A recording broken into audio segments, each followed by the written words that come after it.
இஸ்லாமியர்களுக்கு எதிராக கொண்டு வந்திருக்கும் சட்ட திருத்த மசோதாவை ஒன்றிய அரசு திரும்ப பெற வேண்டும். தமிழக வெற்றி கழகத்தின் தலைவர் அவர்கள் இது சம்பந்தமாக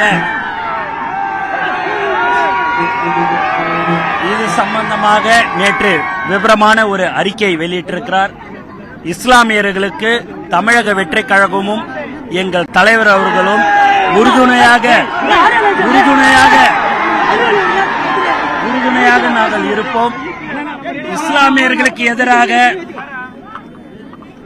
நிறைவேற்றப்பட்டிருக்கும் வக்ஃபு சட்ட திருத்த மசோதாவை ஒன்றிய அரசு உடனடியாக திரும்ப பெற வேண்டும்.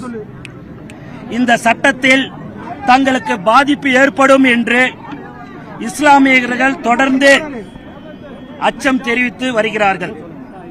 மேலும் அந்த அச்சம் அவர்கள் நன்றாகவே நமக்கு தெரிய இருக்கிறது.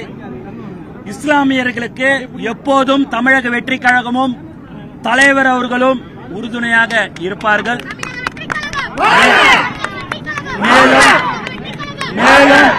மேலும் தலைவர் அவர்கள் நேற்று அறிக்கை ஒன்று வெளியிட்டிருக்கிறார். அதில் முழு விபரம் அதில் இருக்கிறது. ஆகவே மற்றவர்களைப் போல நாங்களும் வந்தோம் போனும் இருக்க மாட்டோம். எங்களுடைய தமிழக வெற்றி கழகம் எப்போதும் இஸ்லாமியர்களுக்கு உறுதுணையாக நாங்கள் இருப்போம் என்பதை இந்த நேரத்தில் நாங்கள் தெரிவித்துக் கொள்கிறோம்.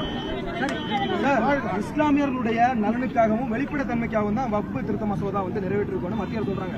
எந்த சரத்துல இஸ்லாமியருக்கு எதிராக இருக்கு நீங்க சொல்லுங்க. நீங்க எந்த சரத்துல இஸ்லாமியருக்கு எதிராக இருக்குதுன்றதை நீங்க கேக்குறீங்க. இஸ்லாமியர்கள் அதுல பாதிக்கப்படுகிறார்கள். அவர்களுக்கு அந்த சட்ட திட்டங்கள்லாம் என்ன என்பது தெரியும். எதற்கு தேவையில்லாமல் அவங்களுடைய சொத்துல உங்க வீட்டு சொத்து இருக்குது, அதுல இன்னொருத்தவங்க போய் அந்த சொத்துல பங்கு கொள்றோம் இல்ல அதுல நாங்க இருக்கலாம்ன்றது எந்த விதத்துல நியாயம்? அந்த மாதிரிதான் இந்த சட்ட மசோதாவை அவர்கள் திரும்ப பெற வேண்டும் என்று தமிழக வெற்றி கழகம் சார்பாக கேட்டுக்கொள்கிறேன். அவங்க எல்லாமே செய்யறது எல்லாமே வேலிட் ரீசனோட செய்யறாங்க. எதிர்ப்பா செய்யணும்னு இஸ்லாமியர்களுக்கு என்ன சார் ஒரு பாயிண்ட்? இஸ்லாமியர்களுக்கு மத்திய ஒன்றிய அரசை மக்கள் தேர்ந்தெடுக்கும் போது மக்கள் எந்த விருப்பத்தை சொல்கிறார்களோ அதுபடிதான் அரசு இருக்க வேண்டும். அப்படி இருக்கும் போது இஸ்லாமியர்களை பாதிக்கும் விதமான இந்த சட்டத்தை ஒன்றிய அரசு கண்டிப்பாக திரும்ப பெற வேண்டும். அதற்கு நாங்கள் தொடர்ந்து